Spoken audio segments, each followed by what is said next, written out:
This is a story about a secret known to philosophers thousands of years ago, but one that 99% of men completely overlook today. It's not about expensive clothes, a flashy car, or a perfect pickup line. It's something far deeper, something so profoundly simple, yet so difficult to master, that when a man finally embodies it, it doesn't just make him more confident. It makes him magnetic. It creates an almost involuntary switch in the minds of women, drawing them in with a powerful, quiet force. The tragic reality is that most men will go their entire lives without realizing they were missing this single most compelling habit.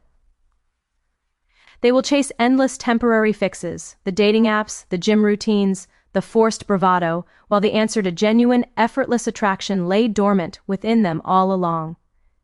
If you are still watching this, then you are ready to be part of the 1%, the men who understand that the greatest power you can wield is the power over yourself.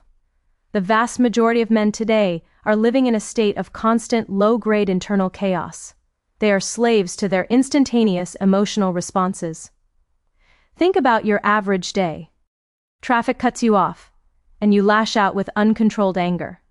A co-worker delivers a rude comment, and you feel the need to snap back immediately, preserving your fragile ego. A text message from a woman is ambiguous, and you spend the next hour spiraling in anxiety, checking your phone every 60 seconds. These men are reactive. They are not the orchestrators of their own lives. They are merely puppets, constantly tugged and yanked by the unpredictable strings of outside events.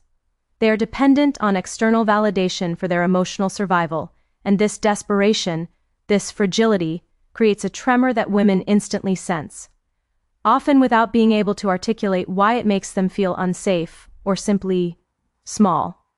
They mistake volatility for passion and insecurity for humility, never realizing that the women they desire are observing this constant emotional turbulence and logging it as a significant red flag.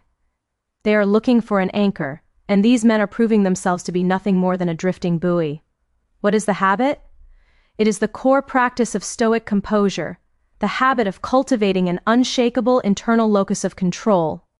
Stoicism, often misunderstood as being cold or emotionless, is in fact the ultimate instruction manual for emotional strength. It doesn't tell you to bury your feelings. It tells you to own them, to categorize them, and to decide with clear-eyed intentionality whether they are worthy of your energy. The central dictum is simple, but life-changing. Control what you can, and let go of what you cannot. When you truly internalize this, you step out of the frantic 99% and join the ranks of the composed. The Stoic man, unlike his reactive counterpart, does not lose his head when the world descends into chaos. He pauses, he thinks. He acts based on his values, not his momentary urges. He becomes the metaphorical mountain in the middle of a storm, not unfeeling, but unshaken. And this is where the profound, secret attraction mechanism kicks in. To understand why this composure is so magnetic, we must delve briefly into female psychology, specifically the evolutionary craving for stability. Women are instinctively, often subconsciously, drawn to men who signal competence and reliability in the face of adversity. This isn't a superficial desire for a protector in the physical sense, but a deep-seated, biological preference for a partner who can manage external threats without becoming an internal threat himself. When a man is constantly triggered, constantly reactive, and perpetually chasing approval, he projects a state of inner turmoil. This turmoil signifies weakness. It suggests that his emotional state is so fragile that he cannot be trusted to be a steady presence in times of genuine difficulty. His drama becomes her burden, and that is fundamentally unattractive. The Stoic man, by contrast, provides a palpable sense of security. He communicates that his self-worth is non-negotiable, that it is derived from his internal character and efforts, not from the approval of others, including her. This is a powerful form of emotional reassurance. The calmness he exudes is, to her, a promise. I can handle myself, and I can handle the world when it comes for us. He is the anchor in a sea of emotional volatility, and that profound steadiness is what women secretly crave, because it is so rarely found. The great Stoic philosopher Marcus Aurelius penned this profound insight in his Meditations. You have power over your mind, not outside events. Realize this, and you will find strength. This strength is what separates the boys who react from the men who respond. Let's look at the habit in action, the way the 1% man operates in everyday scenarios where the 99% fail. Consider a professional setback. A project fails, a promotion goes to someone else. The 99% man will rage, blame the system, drown his sorrows, or wallow in self-pity, making his misfortune the central drama of his social life. The Stoic man, however, pauses. He immediately applies the dichotomy of control. Was the outcome the failure in my power? No. Is the lesson learned and my next action in my power? Yes.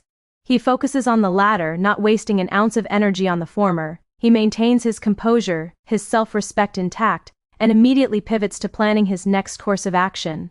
This measured, effective response is noticed by everyone, including the women in his life, who witness not a collapse but a strategic recovery. Another example, a minor conflict in a relationship. The 99% man takes every criticism or disagreement as a personal attack.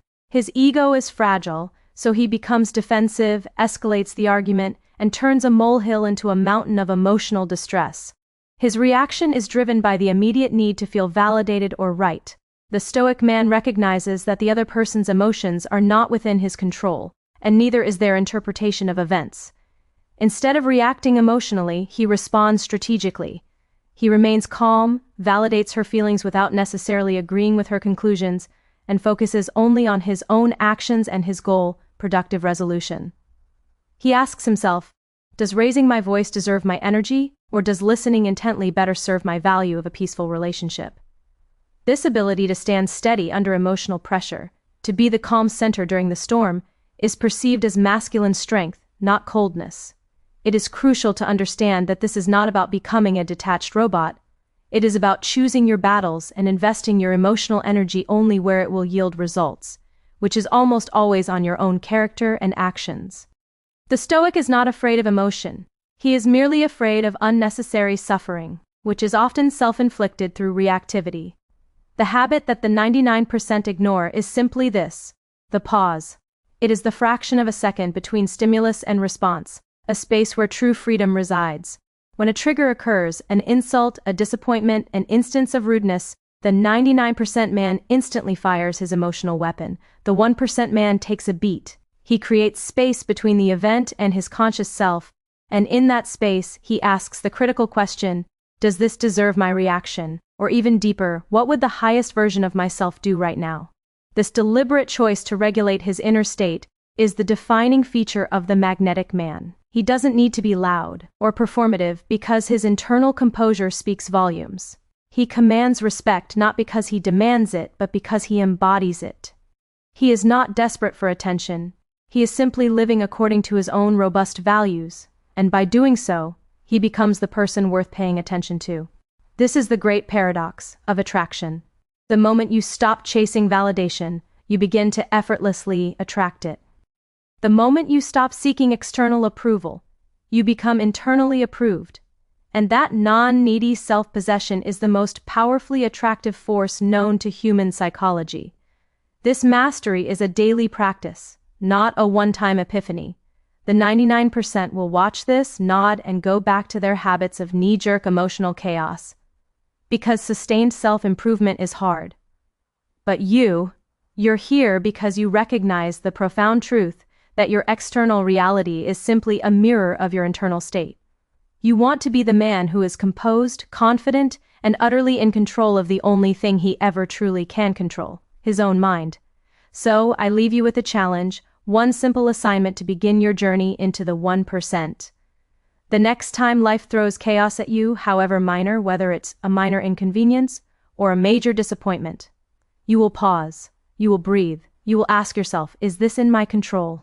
Does this truly deserve my reaction? Keep practicing that pause, and watch how your internal landscape transforms, and with it, the way the entire world and the women in it begins to respond to you. This is more than just a video, it is your fundamental wake-up call to the power you already possess. Are you ready to answer it?